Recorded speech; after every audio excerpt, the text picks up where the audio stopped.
مفتی صاحب، مہنگائی کے بنیادی اسباب اور ان اسباب کے حل کے لیے لائے عمل اور معاشرے پر ان کے اثرات، اس حوالے سے کچھ فرمائیں۔ بسم اللہ الرحمن الرحیم۔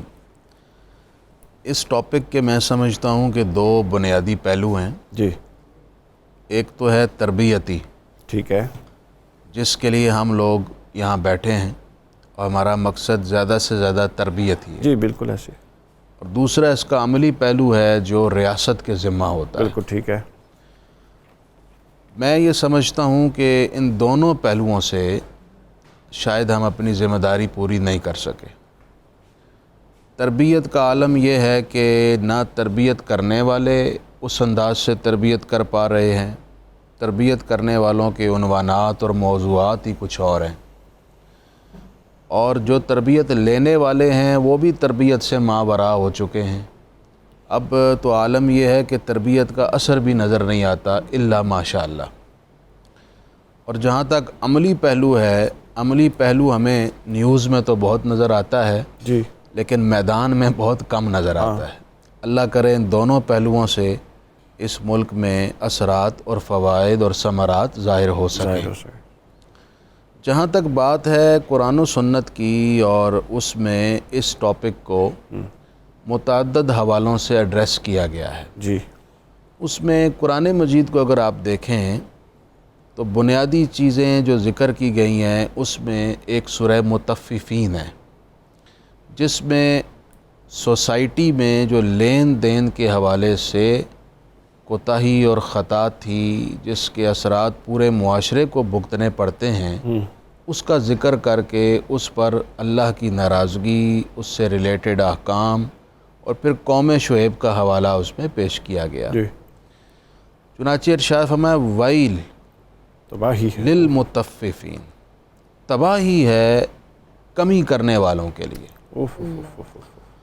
اور ایک حدیث کی تشریح کے مطابق ویل سے مراد ہے جہنم کا ایک خاص طبقہ عذاب، خاص گھاٹی۔ یہ ان لوگوں کے لیے ہے جو ناپ تول میں کمی کرتے ہیں۔ الذین اذا اکتالوا علی الناس یستوفون، کہ جب وہ لوگوں سے اپنا مال لیتے ہیں تو پورا پورا کرا کر لیتے ہیں۔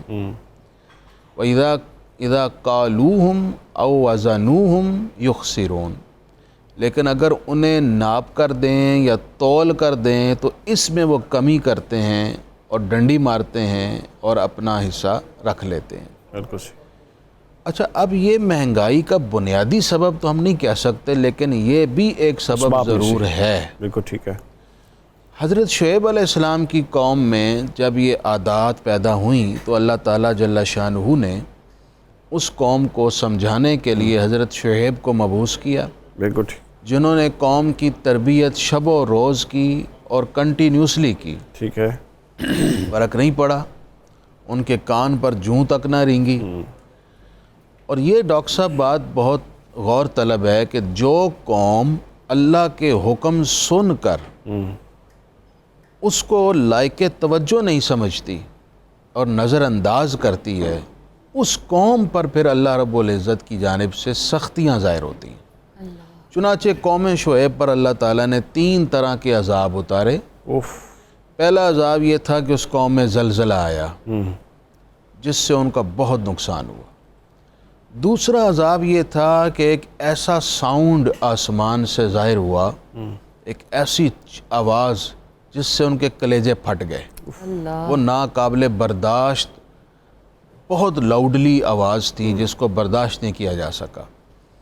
اور تیسرا یہ تھا کہ اس قوم میں جب بارش بند ہوئی تو وہ لوگ بارش کے لیے بادلوں کی خواہش رکھنے لگے، تو آسمان سے کالے بادل ظاہر ہوئے اور یہ خوشی خوشی اس کے نیچے جمع ہو گئے کہ اس بادل سے ہمیں بارش آئے گی، لیکن اس سے آگ برسنا شروع ہو گئی اور پوری قوم جل کر خاک ہو گئی۔ یوں اس قوم کو دنیا سے مٹایا گیا۔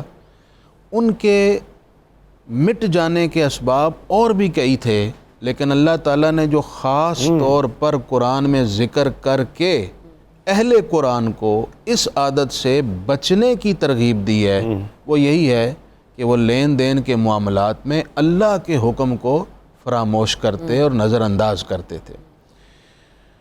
ڈاکٹر صاحب، مہنگائی کی جہاں بہت ساری وجوہات ہیں، اس میں سے ایک سبب ہے بیع باطل۔